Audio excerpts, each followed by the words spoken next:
In a certain city, a politician was running for office, and he advertised for volunteer workers. There were so many young women appeared for the job as volunteers that there was a near riot.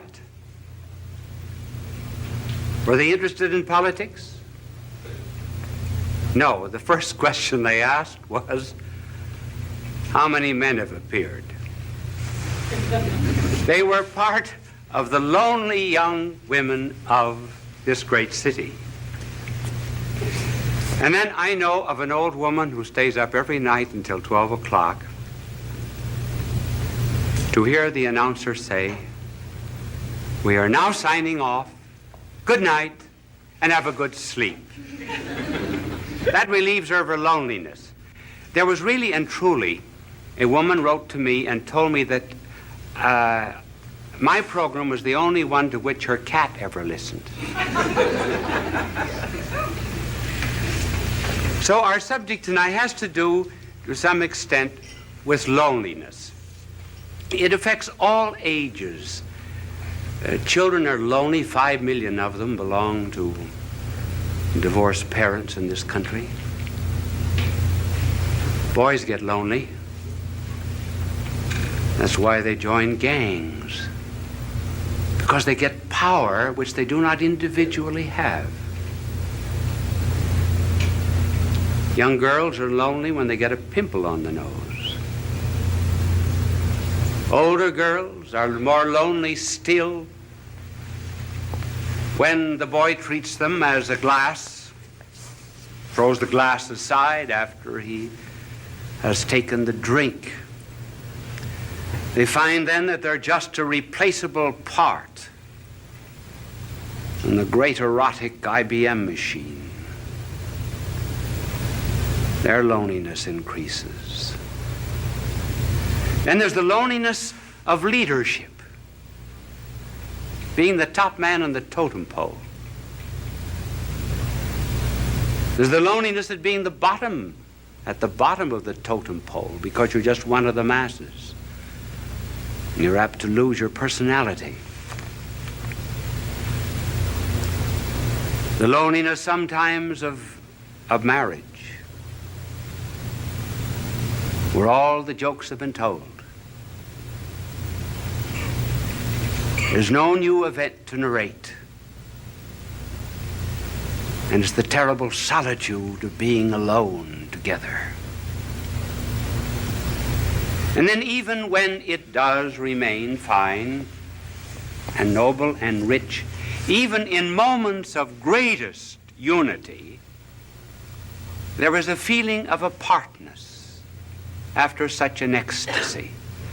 One hopes to completely submerge oneself, and yet one finds oneself back again. The hypochondriacs, of course, are lonely. And so we were asked to talk on this program about this subject of loneliness. And I'm going to give, after these facts, which we've just narrated, I'm going to give first the causes, and then I'm going to suggest some remedies. Now, I didn't know whether to use the blackboard or not. My angel is here, and I cannot think of any diagram that I could use. Just write causes on the board. So I'm afraid I will not be able to use my angel, but just before I came on the program, he wanted to know if I would play a game of golf with him tomorrow. And I told him that I was not old enough for golf because I play tennis twice a week. When I get old, I am going to play golf, and I'm going to have a wagon, too, to take me around from hole to hole. But he was telling me that the other day he was playing golf, and he drove off 225-yard hole it was, and the ball went right into the cup. And he looked up to heaven and he said, "Dear Lord, let me do this by myself." He's not a lonely angel, as you see.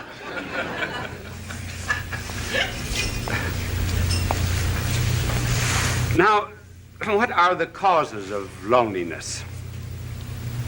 Well, one of the causes of loneliness has to do, first of all, with the lonely people themselves. And another reason why they are lonely is because of people who are not lonely. First of all, on account of the lonely themselves. They want to be loved too much. They want to love, to be loved. Now, there's nothing wrong about wanting to be loved, because we're all Stradivarius violins without bows. I didn't mean that pun. We are... one of the difficulties of an unprepared, unscripted play. And we're cups without saucers. We are to be complimented. But the deep loneliness of which we are speaking comes from an excessive desire to be loved. The more I want to be loved,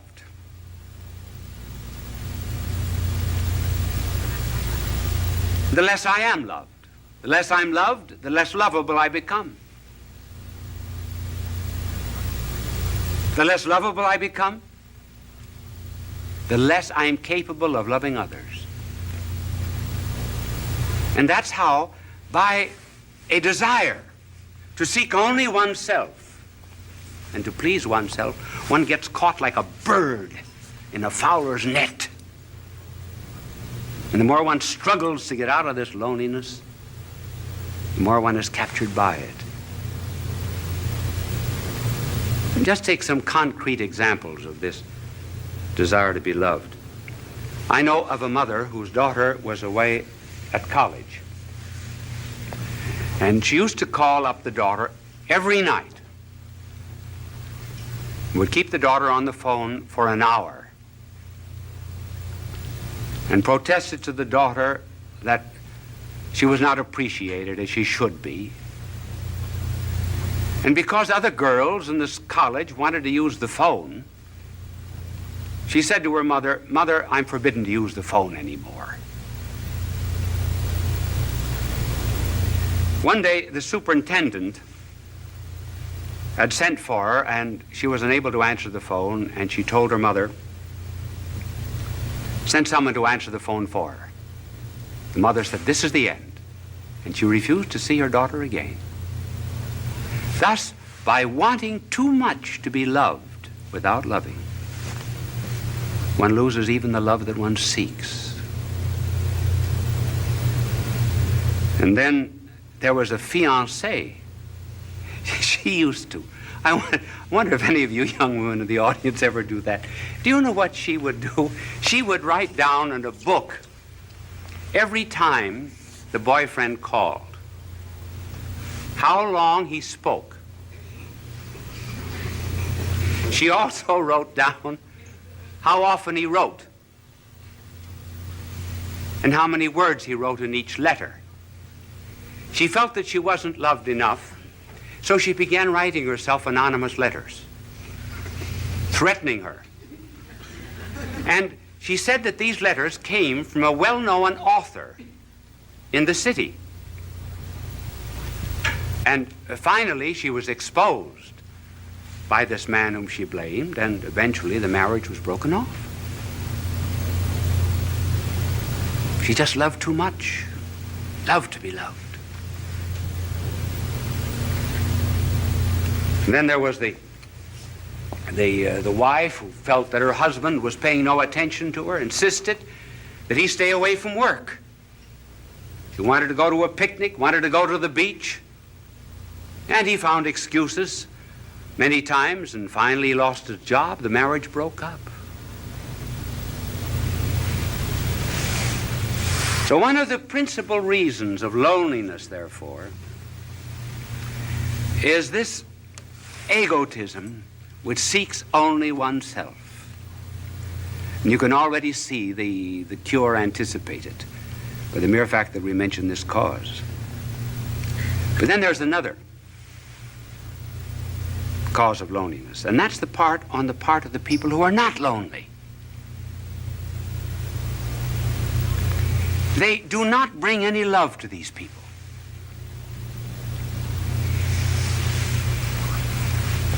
Do you know what we should do? We should really concentrate a great deal on certain types of people.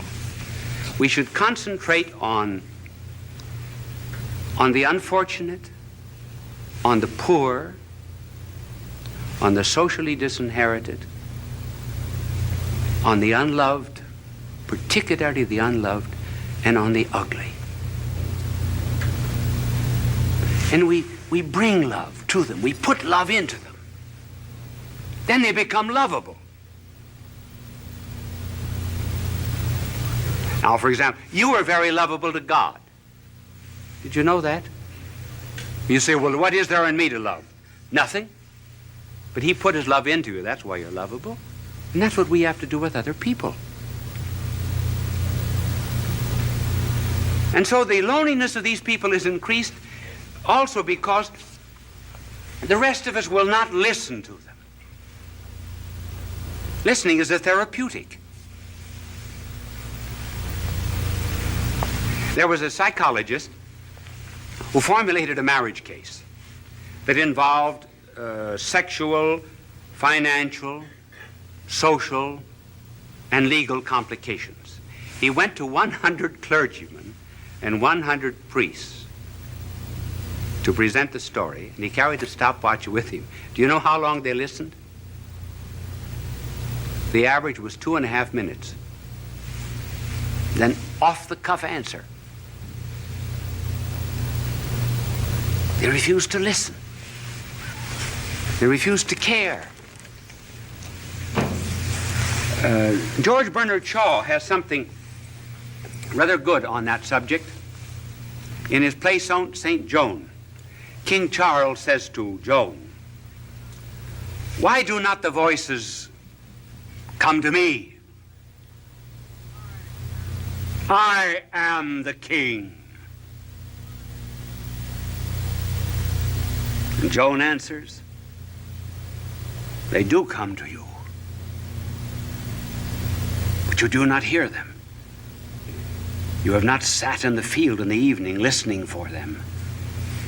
If you prayed from the bottom of your heart and listened to the thrilling of the bells and the trilling of them after they had stopped ringing, you would hear the voices, just as I do."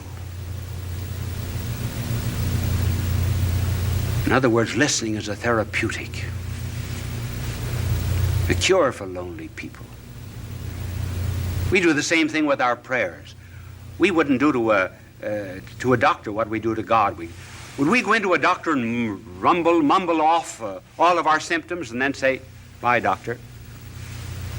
Not listen.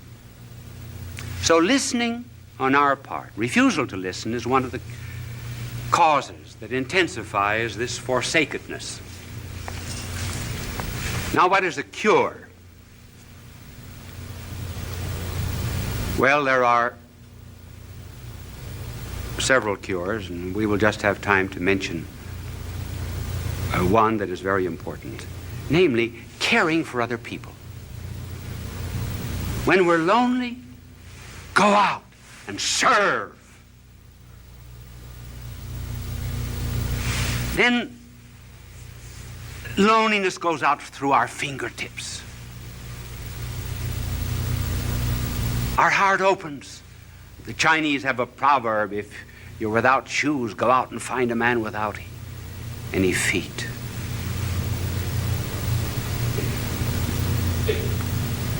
Caring for others. I remember when I first went to Europe to study, to do my university work as a young priest. The first Christmas I was lonely. I was really lonesome. I think it was the only time in my life I was lonesome.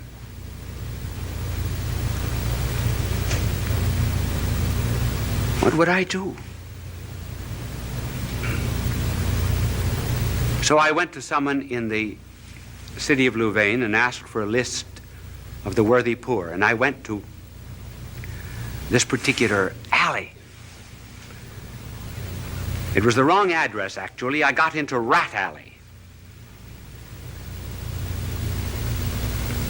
And when the door opened, there, earthen floor, was a blind father at a stove. 10 children barefooted around the stove. A ladder leading up to the second floor.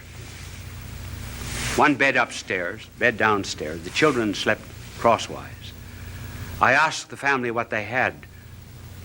This was Christmas Eve, what they had for dinner, and she opened a bag of straw. The children had no sabots, no wooden shoes.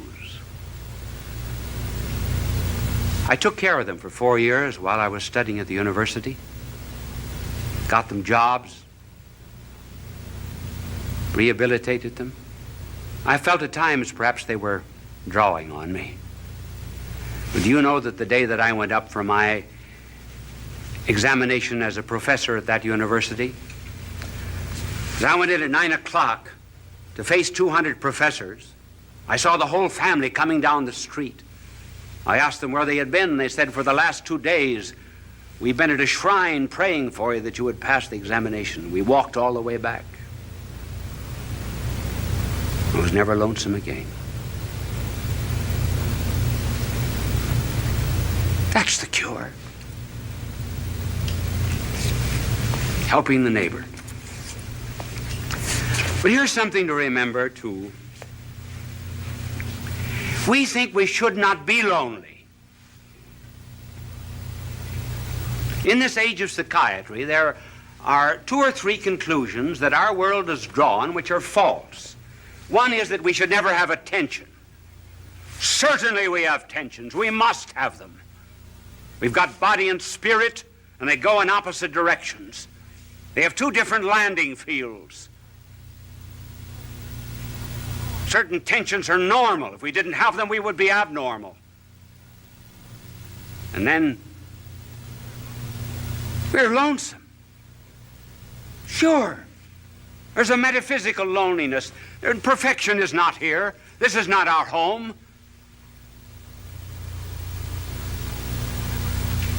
I've got something that I want in my heart that nothing on this earth can satisfy, and nothing can satisfy you either.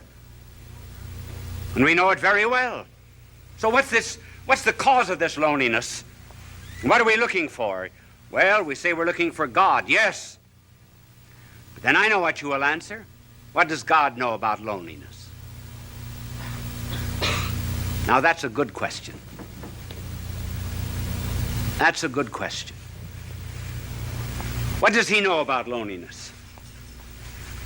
Does he know anything about the loneliness, for example, of a babe in Afghanistan who has no better home than just straw?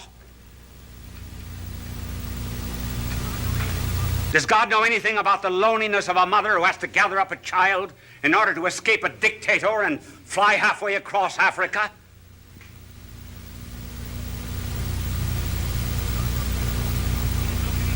Does God know anything about the loneliness of a man that's born on the wrong side of the tracks?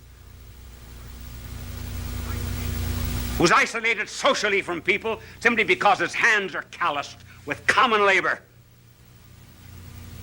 and is denied decent society? Sure, does God know anything about that kind of loneliness, for example, in which one is expelled from a city, disowned by one's own people? Does he know anything about the loneliness of being deserted by friends? Does he even know anything about the loneliness of feeling doubts? Doubts even about religion, doubts even which one cries out, "Why hast thou abandoned me?" Does God know anything about these things? Yes, those are good questions. Now suppose that there was a figure that came into all of this loneliness and so immersed himself in it that he would not immunize himself from it, would not cut himself off from it. Would you, for example, be the only one on the battlefield that was whole and not help any of the wounded? And so if there was a figure that came into this world of ours and refused to isolate himself from loneliness and felt it so much that blood poured out from his body, felt loneliness so much that as if all the robberies of the world were thrust into his hands, as if he himself were guilty, that felt all loathsome carnality so much that his flesh was hanging from him like purple rags. Suppose someone came into this world and went into all of this loneliness, took it all, and was not overcome by it, but conquered it all. Then what? Then I may be lonely every now and then, but I'll not be overcome by it. Then I have a captain, kind of a captain who did presses not a button in heaven from a celestial command. But I have a captain who stumbled to a throne.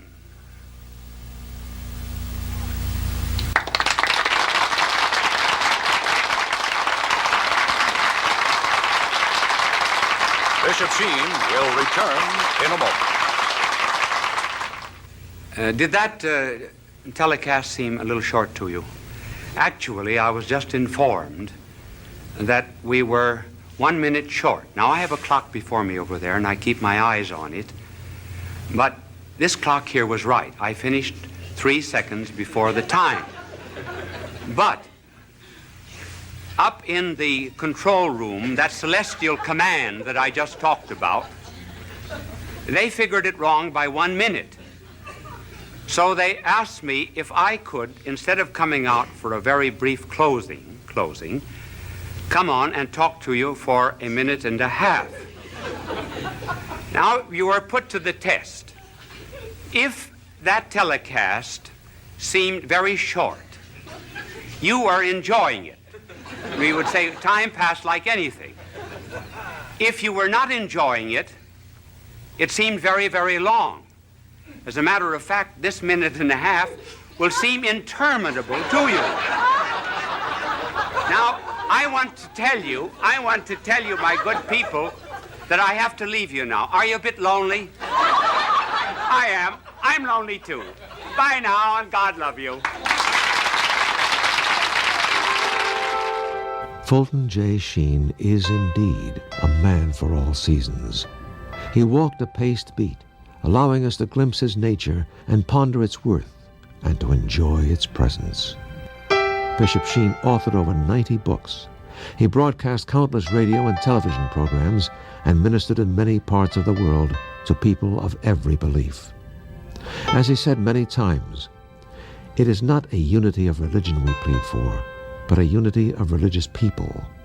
We may not be able to meet in the same pew, but we can meet on our knees. The bishop wrote 94 books, recorded countless radio shows, and appeared on hundreds of network and syndicated television programs. His legacy is... And when they finally came up to the front row, where I could see them very well, I leaned over and I said to one of them, I said, "What's the idea of taking up a collection during this lecture?" He said, "To get better speakers for next year."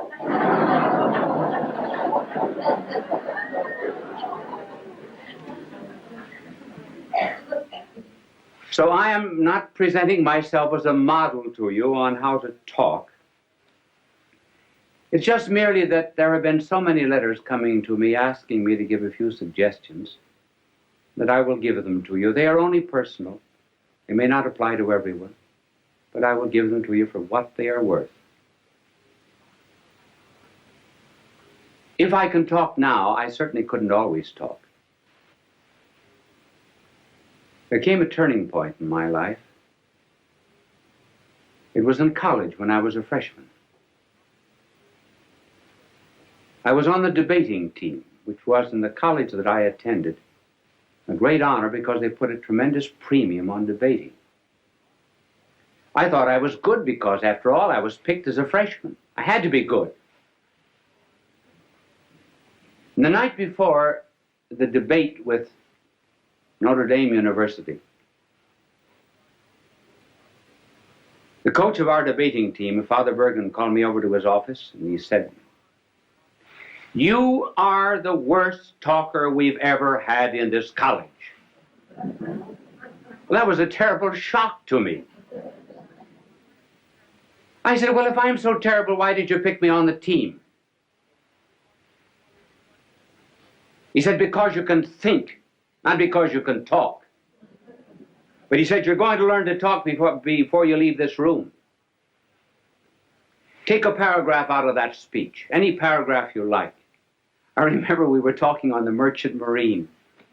I'll never forget, the paragraph began, I think it needs no argument to prove, and so forth. So he said, stand up there against the wall, which I did. Now he said, go over that paragraph.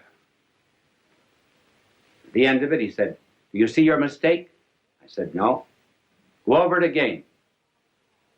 Went over it 1 hour. 2 hours. 2 hours and a half. I was dead. So was he. And every 2 or 3 minutes when I finished it, he would say, do you see your mistake? I said, no. But being naturally quick, after 2 hours and a half, I saw it. He said, do you see your mistake? I said, yes, I think I do. I'm not natural. He said, that's right. That's all. And he dismissed me. You notice how often speakers, as soon as they get up on a platform, or ministers or priests in the pulpit, everything changes, their voice changes, their attitudes, their poses. I think many prayers that we say are, we're not talking to God. We're talking to an audience, particularly prayers at banquets, and inaugurations and so forth. And we put on artificial poses. Oh God, we ask thee to send down upon us thy benediction, thy blessing upon the sailors who are at sea, the merchants at their counting table, the lawyers at their bar. Well, that's not the way people talk. So, being natural and preparing a talk, what would be some suggestions? Now, the way I prepare a talk is not perhaps the way everyone would want to do it, but I can only give you my way. In order to prepare a talk, one must do a tremendous amount of reading. Each one of these telecasts of mine would represent between 20 and 40 hours of study. When I get through, what have I got? Nothing but a bits of yellow pages. I think I have one in my pocket. But before I show it to you, I will tell you what I do. I study, I do research, and I begin to understand the subject. Then, when it gets into my head, I begin to write out points. Generally just 3 or 4 points that I'm going to talk about. I will only write out the heading. And then I will tear up the paper. And then rethink what I was saying. So that when I prepare a telecast, there must be 20, 30 to maybe 100 pages that are torn up. And then the closer I get to the end, the smaller the pages are. This is this telecast. And I brought it out here, not because I'm going to refer to it, but just simply because it shows you the points, how small the points are. And by doing a tremendous amount of study, the mind creates an atmosphere for the talk. There is much more air round about us than ever gets into the lung. There's more food at the table than ever gets into our stomach. There are more things to see in nature than ever comes into the eye.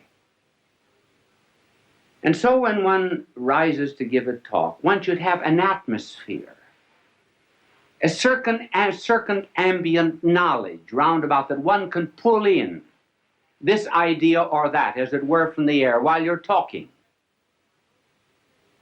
So that instead of writing out the speech, word for word beforehand, and then memorizing it like this, one thinks it from the head out. That's the reason you tear up the paper, so you don't have any information. You have to think it. Then you write down the ideas again. Well, by the time you get up to talk, you've already given the speech 10 or 15 times. And incidentally, it isn't a bad idea sometimes to talk out loud. If you can find a place in this day and age where you can walk and talk out loud without being counted crazy. How often, for example, students are asked to explain something. They think they know the lesson. When they get up, it's not there. And why? Because they were consecrated and dedicated to a dead page. Never went through their mind.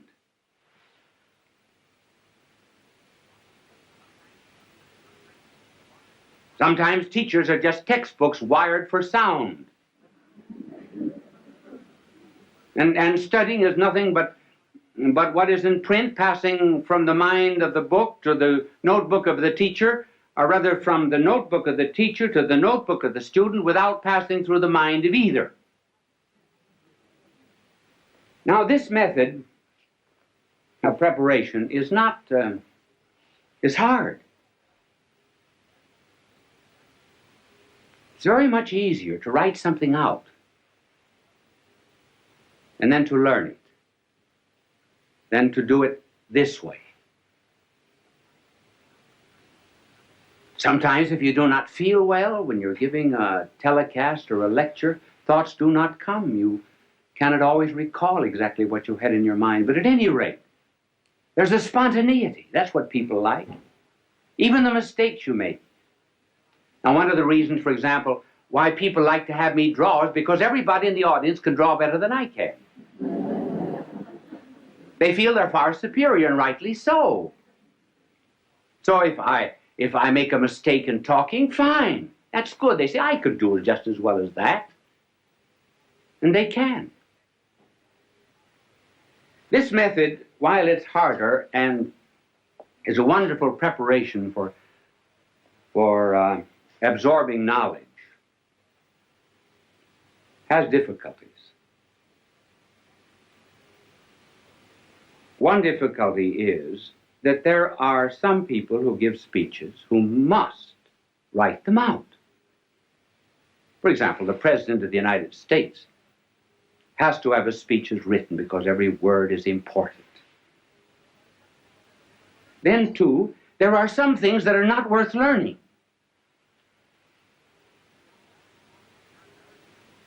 John Barrymore, for example, would commit all the lines of Shakespeare by heart. But when he played in comedies and cheap movies and so forth, he absolutely refused to learn anything. He wanted helps outside. Now that's why people on television have to have aids that are outside. I do not use any kind of aid on the outside. If I read anything, I have it written out. Now there are two main props that are used in television. And the first prop is what is called an idiot card. An idiot card is something that is written out so that you'll not forget it. Now just suppose I were teaching you mathematics. Now I would be reading off this idiot card. And I would say to this vast television audience, 2 plus 2 equals 4.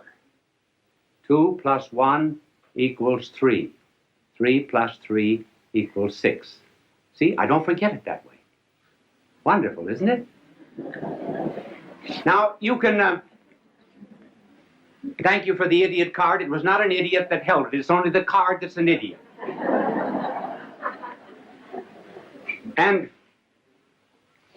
it's impossible for people who are constantly appearing, for example, on television, to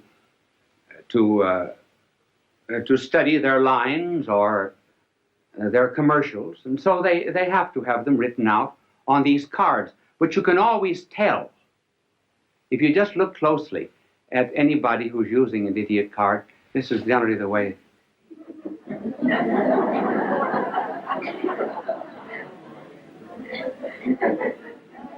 So do not be hard on them. If I were saying something that was not worth committing to study, I certainly would use one too. Now there's another prop which is better, and that is what is called a teleprompter. And a teleprompter will have a whole speech on it. For example, when you hear people giving speeches on television, 999 out of 1,000 are using a teleprompter if they do not have the paper before them. Many of the commercials which you hear are written on teleprompters. And a teleprompter rolls. Now, I was watching a television show once where the teleprompter got caught. And that's kind of hard. Now, for example, if I were using a teleprompter and I didn't know my lines, now this is exactly what I would have written out. My name is Bishop Fulton J. Sheen. My address is 366 Fifth Avenue, New York. See, then I don't forget. Now, this is the teleprompter. These are some of the aids that are used in television, and television simply could not exist without them. And they are helpful, too, simply because one is apt to forget. Many times, you're standing before a television camera, momentarily I can't think of the next point. Well, I'll throw in a story or something till it comes back to me. You don't know it, but I do. I don't get too embarrassed. I don't get flustered because I can't remember it. I remember, I was giving a talk once in Ireland at the Eucharistic Congress. I've forgotten when it was, sometime, a long time ago. If there was ever a time in my life I wanted to do well, it was then. And I was reciting a poem that I know just as well as I know the Our Father. It was a poem written by an Irishman, Joseph Mary Plunkett. And the poem was, I see his blood upon the rose, and in the stars, the glory of his eyes. His body gleams amid eternal snows, his tears fall from the skies. I see his face in every flower. The thunder and the singing of the birds are but his voice. And carven by his power, rocks are his written words. And I forgot the next line.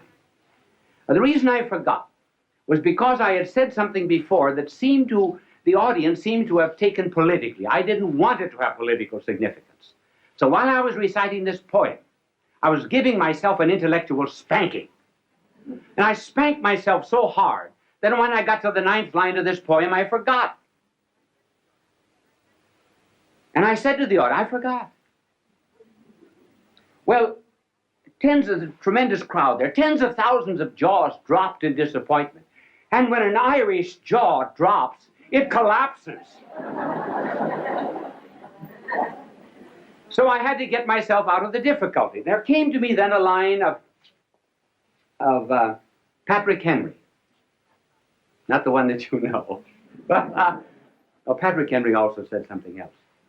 He said, when you're in difficulty in an oration, throw yourself into the middle of a sentence and trust to God Almighty to get you to the other end. And so I began. I didn't know what I was going to say, but I started. I said, I'm glad I forgot. So I didn't know how I was going to continue, so I started again. If I had ever wished to have forgotten anything, so I thought I'd give myself another jump on the springing board. If I had ever prayed to have forgotten anything, I should have prayed to have forgotten these lines of Joseph Mary Plunkett. I think there's beautiful symbolism in their forgetfulness. And that symbolism is that standing on the anvil of Ireland's soil, one should be able to hammer and forge out the sparks of his own poetry and not be dependent upon a magnanimous soul like Joseph Mary Plunkett.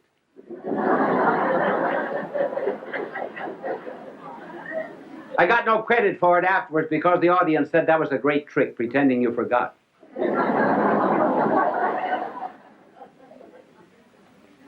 It is always well to be prepared for such unexpected moments when you do forget. And even better still, when you're at a banquet and called upon to give a talk.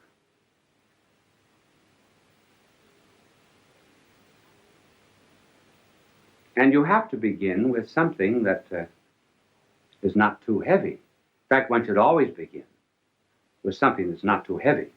For example, you just simply cannot begin a speech by saying, ladies and gentlemen, accipitur frontalis, the convoluted convolutions, the metaphorical abicliarum pelviarum. That's a little too serious. You have to start with something that's common to the audience. Now, I think the best story of all for being called upon to talk without preparation and unexpectedly was the delightful story of G.K. Chesterton. He was called on, and he said, during the days of the persecution of the Christians, 2 Christians were out in the Colosseum. And some lions that had been released for 12 days, had been starved for 12 days, were released in their cages. They bounded out across the Flavian sands, were about to precipitate themselves upon the poor Christians. When the Christians reached out their arms, put them around the lion's neck, and began to say something in the lion's ear. Well, the emperor was furious. He came for blood, not comedy, because